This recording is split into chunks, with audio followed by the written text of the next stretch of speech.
আসসালামু আলাইকুম, ইউরোস ম্যাথে সবাইকে স্বাগতম। আজকের এই ভিডিওটা হচ্ছে গাইডলাইনমূলক ভিডিও। এইচএসসি 27 যারা কয়েকদিন আগেই এসএসসি শেষ করলা, রেজাল্ট পাইছো, কলেজে ভর্তি হওয়া, তাদের জন্য একাডেমিক টু অ্যাডমিশন কীভাবে নিজের প্রিপারেশনটা শুরু করবা, কমপ্লিট গাইডলাইন। তো আমি তোমাদের সাথে আছি, শেখ সাকিব বিন শফিক, পড়াশোনা করছি রুয়েট সিএসসি ডিপার্টমেন্টে। তো শুরু করা যাক। তো প্রথমে তোমাকে গোলটা ফিক্স করতে হবে, তুমি আসলে কোন সেক্টরে যাবা। তোমার অনেকের ইন্টারেস্ট থাকতে পারে মেডিকেল ডক্টর হবে, অনেকের ইন্টারেস্ট থাকতে পারে মেডিকেল ডক্টর হবে, তারপর ইঞ্জিনিয়ারিং অনেকের থাকে। যারা মূলত গণিত আর ফিজিক্স একটু ভালো পারে তারা ইঞ্জিনিয়ারিংয়ের দিকে। দেন ভার্সিটি অনেকের টার্গেট থাকে। ফিক্স করতে হবে আগে তুমি কোন ইয়াতে যেতে চাচ্ছ। তো এর জন্য প্রথমে প্যাশন, নিজের প্যাশন কি বলে সেটা দেখতে হবে, এবং তোমাকে এইটা খুঁজে বের করতে হবে যে তোমার ইন্টারেস্ট কোথায়। তোমার হয়তো প্রবলেম সলভিং, তারপর ম্যাথ, এগুলো নিয়ে যদি ইন্টারেস্ট থাকে তাহলে ইঞ্জিনিয়ারিংয়ে যাইতে পারো। যদি মানুষের সেবা করার ইচ্ছা থাকে, ডক্টর, তারপর এইভাবে সার্ভ করার যদি ইচ্ছা থাকে, মেডিকেল, এভাবে ফিক্স করে নিবা। এটা বলতে হয় না, অনেকে হয়তো ইতোমধ্যে ইয়া করে ফিক্স করছো। যারা করোনি তাদের জন্য কনফিউশনে আসো আসলে কোন দিকে যাবা। তো তাদের জন্য আমি কিছু একটা বলতে পারি। তো তুমি এখানে দেখতে পারো, যদি ইঞ্জিনিয়ারিংয়ে যেমন সিএসসি, ট্রিপল ই এগুলাতে আছে, তো এগুলা রিলেটেড কন্টেস্ট, মানে ধরো প্রোগ্রামিং কন্টেস্ট, প্রোগ্রামিং একটু দেখতে পারো। এখন যেহেতু ফ্রি টাইম আছে, অনেকে হয়তো কলেজের পড়াশোনা শুরু করছে, তো তুমি একটু দেখতে পারো প্রোগ্রামিং, এগুলা করে দেখতে পারো যে তুমি আসলে কীরকম পারো। প্রোগ্রামিং কন্টেস্টে প্রোগ্রামিং ভালো পারতেছো, দেন তুমি আসতে পারো সিএসসি, তারপর আদার যেগুলো এরকম রিলেটেড আছে। আর যদি হেলথ কেয়ার ফ্যাসিলিটি, আবার দেখতে পারো বিভিন্ন দেখো না গ্রামেগঞ্জে কী হয়, এগুলা চোখের 100 টাকা, এরকম 50 টাকায় চোখ বিনা ইয়াতে দেখায়, ওগুলোতে ভলান্টিয়ার থেকে দেখতে পারো যে মানুষকে সার্ভ করে কীরকম, তো নিজের ইচ্ছা ইয়া হয় কি না। তো এইভাবে গোলকে ফিক্স করবা। দেন লং টার্ম ভিশন, তুমি আগামী 5 থেকে 10 বছরে নিজেকে কোথায় দেখতে চাও সেটা একটু প্ল্যান করবা। লং টার্ম ভিশন, তুমি 5 থেকে 10 বছর পরে কোন পজিশনে থাকতে চাও। তুমি কি আসলে ডাক্তার হতে চাও, ভালো ডাক্তার, ভালো ইঞ্জিনিয়ার, বা ভার্সিটিতে পড়ে বিসিএস ক্যাডার, যেটা অনেকের আবার স্বপ্ন থাকে, ড্রিম থাকে বিসিএস ক্যাডার, তারা ইয়া করতো। এখন মূলত বেশিরভাগ ইঞ্জিনিয়ারিং থেকে যারা পড়ে তারাই বিসিএস এর দিকে যায়। অনেক রিজন আছে, সেগুলো এক্সপ্লেন করতেছি না। ভার্সিটি থেকেও আসে, তো মেডিকেল থেকেও ইদানিং আসতেছে। তো এরকম তো আগে ফিক্স করতে হবে এরকম, দেন আমাদেরকে অ্যাকশন নিতে হবে। তো এটার জন্য আমরা ডিসকাস করব, তারপর নিজের প্রোগ্রেসটা ট্র্যাক করতে হবে এগুলো। তার আমরা নেক্সটে চলে যাব। নেক্সটে আমাদের কি কি বই আসলে লাগবে। তোমরা তো নতুন এসএসসি দিছো, রেজাল্ট পাইছো, এখন কলেজে ভর্তি হবা। তো কি কি বই ফলো করবা সেটা ব্রিফলি আমি মোটামুটি কোন কোন বই ফলো করতাম। তো প্রথমেই ফিজিক্সে আসতেছি। ফিজিক্সের বই ইশাক স্যারের বইটা, যারা ইঞ্জিনিয়ারিং প্রিপারেশন নিবা বেসিক্যালি তাদের জন্য ইশাক স্যারের বইটা রিকমেন্ডেড। থিওরি পড়ে নিবা, এখান থেকে লাইন বাই লাইন পড়তে হবে না, যেগুলো ইম্পর্টেন্ট দাগানো বই থাকে সেগুলো পড়তে পারো, কনসেপ্টগুলো পড়তে পারো। প্রথমে ক্লাস করবা, দেন ক্লাসের নোট নিবা। তো এইভাবে ক্লাসের নোটগুলো অনেকে পিডিএফ দেয়, পিডিএফ যদি না পাও এক কাজ করবা, ক্লাস করার সময় জাস্ট স্ক্রিনশট নিয়ে রাখবা, যে এটার স্লাইড বাই স্লাইড স্ক্রিনশট নিয়ে। যারা স্লাইড দেয় না, অর্থাৎ ইউটিউবে তুমি ফ্রি ক্লাস করতে পারো, তারপর ইয়া করতে পারো প্রাইভেট, যারা পেইড কোর্সে যাও তারা পিডিএফ শিট পাও, তো তাদের জন্য এটা ভালো। আর যারা যদি দরকার হয়, ইউটিউবে ফ্রি ক্লাস অনেক আছে, তো এগুলোর জন্য যারা দেয় না তারা স্ক্রিনশট নিয়ে তোমরা এগুলা পিডিএফ বানাইতে পারো। এটা শিখে নিবা কীভাবে পিডিএফ বানাই স্ক্রিনশট থেকে, ফটো থেকে। তো টেস্ট পেপার যখন আমাদের কি হবে, থিওরি কমপ্লিট হবে, দেন আমরা বইয়ের কয়েকটা ম্যাথ করব। সব ম্যাথ তোমাকে পারতে হবে এমনটা না, দেন কিছু ম্যাথ তুমি যেগুলো পারবা না সেগুলো মার্ক করে রাখো, ওগুলো পরবর্তীতে দেখবা। একটা অধ্যায়ের পিছনে অনেক টাইম দিবা না, কারণ এখন অনেকে কি প্রাইভেটে দৌড়াচ্ছে, অনেক কয়েকটা প্রাইভেটে ঢুকছে, বই শেষ করতে হবে, 2 মাস থেকে একটা চ্যাপ্টারই পড়তেছে। ফিজিক্সের কি ভেক্টর, ফিজিক্সের ভেক্টর, আর কেমিস্ট্রিতে গুণগত রসায়ন, এগুলা, আর ম্যাথে ম্যাথমেটিক্স নির্ণায়ক, এইটা। তো এরকম সবাই দৌড়াদৌড়ি করতেছে, এই একটা ভেক্টর চ্যাপ্টারই 2 মাস পড়ায় অনেকে, যেহেতু এখন ক্লাস শুরু হয়নি। আবার গুণগত রসায়ন 2-2.5 মাস পড়ায়। তো এগুলা করা যাবে না, এখানে এতদিন লাগে না। তুমি যখন থিওরি করবা, ম্যাথ করবা, দেন তোমাকে টেস্ট পেপার থেকে সিকিউ এমসিকিউ সলভ করতে হবে।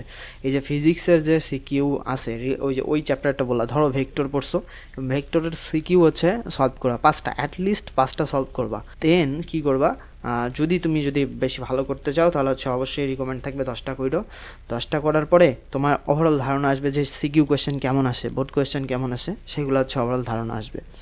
দেন আমরা কি করব, যখন এইটা হয়ে গেল না, তখন আমরা কোয়েশ্চেন ব্যাংকে যাব। আমাদের টেস্ট পেপার গেল, এই যে ভেক্টর চ্যাপ্টার ধরো টেস্ট পেপার আমরা সিকিউ এমসিকিউ সলভ করলাম। এমসিকিউ আবার 5-10টা করো না, এমসিকিউ অ্যাটলিস্ট হচ্ছে 50টার মতো কইরো, 25 থেকে 50টা করো। তো কোয়েশ্চেন ব্যাংক সলিউশনের ক্ষেত্রে আমি প্রথমে বলবো হচ্ছে ভার্সিটি কোয়েশ্চেন ব্যাংকটা। তোমরা অনেকে হয়তো কোয়েশ্চেন ব্যাংক কিনবা, কোয়েশ্চেন ব্যাংক পিডিএফও পড়তে পারো। দেন হচ্ছে বাজারে হচ্ছে পুরাতন লাইব্রেরিতে 100 টাকা 50 টাকা এরকম পাওয়া যায়, তো এই কোয়েশ্চেন ব্যাংকগুলোও কিনতে পারো। তো প্রথমে ভার্সিটি কোয়েশ্চেন ব্যাংক সলভ করবা, কারণ ভার্সিটি কোয়েশ্চেন ব্যাংকটা একটু সহজ। তো যখন সলভ করবা তখন কনফিডেন্স বাড়বে যে তুমি পারতেছো। প্রথম থেকে যখন ভার্সিটি কোয়েশ্চেন ব্যাংক সলভ করা শুরু করবা, দেন নিজের মাঝে একটা কনফিডেন্স বাড়বে। তো দেন তোমার হচ্ছে কেমন কোয়েশ্চেন আসে প্যাটার্নগুলো তুমি ধারণা রাখতে পারবা। তো তারপর হচ্ছে ইঞ্জিনিয়ারিং কোয়েশ্চেন ব্যাংক সলভ করবা। ইঞ্জিনিয়ারিং কোয়েশ্চেন ব্যাংক সলভ করে এভাবে হচ্ছে আগাবা। তাহলে একটা চ্যাপ্টার তোমার মোটামুটি খুব মানে হাই লেভেলের প্রিপারেশন হয়ে যাচ্ছে, নোটগুলো তো থাকতেছে। দেন তুমি নেক্সট চ্যাপ্টারে যাবা, এইভাবে হচ্ছে চ্যাপ্টারগুলো শেষ করবা। দেন উচ্চতর গণিতের যদি বোর্ড বইয়ের ক্ষেত্রে আসি, তো অনেক বইয়ে পড়ায়, কেতাবুদ্দিন স্যারের বই, রূপন্তী, তারপর এসিও আহমেদ স্যারের বই, এগুলা। তো সব বইয়ের আমি যেটা মনে করি 90% ম্যাথ কিন্তু এখানে সেম, 90% ম্যাথ একই, জাস্ট 10% ম্যাথ ধরো এলোমেলো আছে। এলোমেলো বলতে 10% ম্যাথ আলাদা, মিলে না, ওগুলা হচ্ছে সেরকম ইম্পর্টেন্ট না। মোটামুটি যেগুলো আসে অ্যাডমিশন টেস্টে, তো আমি বলবো কেতাবুদ্দিন স্যারের বইটা ভালোভাবে ফলো করার জন্য, যদিও বা একটু বইটা অগোছালো, দেন তুমি এসিও আহমেদ স্যারের বই ফলো করতে পারো, কেতাব স্যার। তো আমি আসলে পার্সোনালি হচ্ছে একটা বইয়ে ফলো করছিলাম। ধরো প্রথম দিকে ফার্স্ট পার্ট হচ্ছে, তো আমাদের কলেজ থেকে রূপন্তী হচ্ছে প্রথম পত্র, দ্বিতীয় পত্র কিনতে বলছিল। তো তারপরে হচ্ছে যদি এখান থেকেই যেহেতু করাইতো, দেন এটা কেনার পরে আমার প্রথম পত্র একটু করার পরে আমি কেতাবুদ্দিন স্যারের বই হচ্ছে তারপর নিছি, তারপর কেতাবুদ্দিনই করছি। যেহেতু হচ্ছে কলেজ থেকে এটাও করাইছে, এটা অনেকটাই করছি, কিন্তু কেতাবুদ্দিন স্যার প্রথম পত্রটা করছি, দ্বিতীয় পত্রে আবার রূপন্তীটাই করছি। তো এইভাবে করছে, তুমি যে একটা বই পড়তেই হবে এটা চান্স পাওয়ার জন্য এমনটা না। তোমার যদি বেসিক যদি ক্লিয়ার থাকে, মোটামুটি 90% ম্যাথ কিন্তু একই, তুমি কিন্তু ম্যাথ পারবা, ওই টাইপের ম্যাথগুলোই হচ্ছে করবে। তারপরে কি করবা, টেস্ট পেপারে যাবা। টেস্ট পেপারে ঠিক আগের মতো সিকিউ। তো ম্যাথের ক্ষেত্রে আমি বলবো 5-10টাতে হবে না, তুমি একটু সংখ্যাটা বাড়াবা, কারণ যেহেতু ম্যাথ ওটা তো থিওরি, সেজন্য হচ্ছে বেশি বেশি সিকিউ সলভ করবা, তাহলে হচ্ছে ধারণা পাবা কীভাবে হচ্ছে কোয়েশ্চেনগুলো আসে। তারপরে আগের মতো varsity engineering question bank solve করবা। তো এভাবে হচ্ছে আগাবা। দেন রসায়নের বোর্ড বইয়ের হাজারি স্যারের বই, এটা তো ফেমাস। তারপর হাসানুল কবির, গুহ স্যারের বই। তো এগুলো হচ্ছে থিওরি প্লাস ম্যাথ। এই গুহ স্যারের বইতে হচ্ছে ম্যাথ হচ্ছে আমাদের বেশি আছে, ম্যাথগুলো সাজানো আছে। তো এখান থেকে দেখতে পারো, যদি ইঞ্জিনিয়ারিং মানে ডেডিকেটেড ইঞ্জিনিয়ারিং অ্যাসপিরেন্ট হও, তাহলে গুহ স্যারের বইয়ের ম্যাথও দেখতে পারো। আর রিকমেন্ড থাকবে সবাই হাজারি স্যার ফলো করে, হাজারি স্যারের বইটাই সবাই পড়ায়, এটা হচ্ছে তো এইটা মাস্ট, এটা তোমাকে ফলো করতে হবে। মেডিকেল বড় হচ্ছে ইঞ্জিনিয়ারিং ভার্সিটি যেটাই বলো, হাজারি স্যারের বই ফলো করতে হবে। আর এগুলো অপশনাল। এটার পাশাপাশি তুমি গোছানো টপিক যদি চাও, গুহ স্যারের বই থাকতে পারে, গুহ স্যারের বই একটু গোছানো আছে। তো এইভাবে হচ্ছে করতো। আমি কি করতাম, একটা বই কিনতাম, আর বাকিগুলো আমার কাছে একটু পিডিএফ ছিল, তো পিডিএফ থেকে মাঝে মাঝে দেখে নিতাম, সেভাবে পড়তাম না। হাজারি স্যারের বই দাগানো এগুলোই পড়তাম। সিকিউ আর এমসিকিউ, এটাতে আবার সিকিউ এমসিকিউ টেস্ট পেপার থেকে করবা, পুরানো টেস্ট পেপার। এখন যেহেতু নতুন টেস্ট পেপার নেই, পুরানটা টেস্ট পেপার কারো কাছ থেকে কালেক্ট করবা। তো এইভাবে হচ্ছে করতে পারো। তারপরে কোয়েশ্চেন ব্যাংকে যাবা, varsity engineering question bank solve করবা। দেন এখন হচ্ছে বায়োলজি আসতেছি। বায়োলজি বোর্ড বইয়ের ক্ষেত্রে হচ্ছে প্রথম পত্র আবুল হাসান স্যারের বই, দ্বিতীয় পত্র কাজী আজমল স্যারের বই নিবা। এখানে হচ্ছে টেস্ট পেপারের সিকিউ, এটাতে বেশি বেশি কী করতে হবে, বেশি বেশি এমসিকিউ তোমাকে সলভ করতে হবে। এমসিকিউ সলভ করলে তোমার কি, ভার্সিটিতে যেহেতু এমসিকিউ আসে, মেডিকেলেও এমসিকিউ আসে, তাহলে তোমার এগুলো আগাবে। তো এইভাবে হচ্ছে বায়োলজিটা করবা। তো দেন হচ্ছে তোমরা এগুলো হচ্ছে কোথায় থেকে করবা, অনেকে অনেক জায়গা থেকে করে, অনেকে ইউটিউব থেকে শেখে। ইউটিউবে হচ্ছে সব কিছু গোছানো প্রিপারেশন নাই, একটু খুঁজে খুঁজে পড়তে হবে। আমি বলছি না, তবে এইচএসসির বেসিক মোটামুটি অনেকে তুমি ইউটিউবে কভার করতে পারবা। তারপরেও অনেকের মেন্টর দরকার। অনেকে হচ্ছে বুঝতে পারো না কোনটা কোনভাবে পড়তে হবে, কারণ বইয়ের তো সব টপিক আসলে সবভাবে ইম্পর্টেন্ট না। কোনটা স্কিপ করতে হবে, কোনটা কী করতে হবে, এভাবে হচ্ছে আমার অনেক সময় যাইতো। তো এইভাবে সিলেক্ট করা একটা মেন্টর কিন্তু এটা কী করতে পারে, তোমাকে হচ্ছে হেল্প করতে পারে কীভাবে হচ্ছে আগাবা, কারণ এত বড় বড় বই এই 2 বছরে তুমি করতে পারছো না, সব কিছু পরে আসলে শেষ করা সম্ভব না, ইম্পর্টেন্টগুলো বেশি পড়তে হবে, আর এইগুলোর জন্য অ্যানালাইসিস করতে হয়। তো এর জন্য প্রাইভেট টিউটর অফলাইনে রাখতে পারো, অনলাইনে রাখতে পারো, আর হচ্ছে কোচিংয়ে যাইতে পারো। কিন্তু একটা কথা মনে রাখবা, বড় ব্যাচ যেগুলোতে 100-200 জন একসাথে পড়ায় সেগুলোতে কখনো যাবা না। 100-200 জনের ওখানে গেলে তুমি কোয়েশ্চেন করতে পারবা না। আমার এরকম হইতো প্রথম দিকে যখন যাইতাম, তখন কী হতো, অনেক স্টুডেন্টের কোয়েশ্চেন ভালোভাবে করতে পারতাম না, একটা লজ্জা লাগতো যে এতগুলা সবার সামনে কিভাবে এটা বলবো যে বুঝি নাই।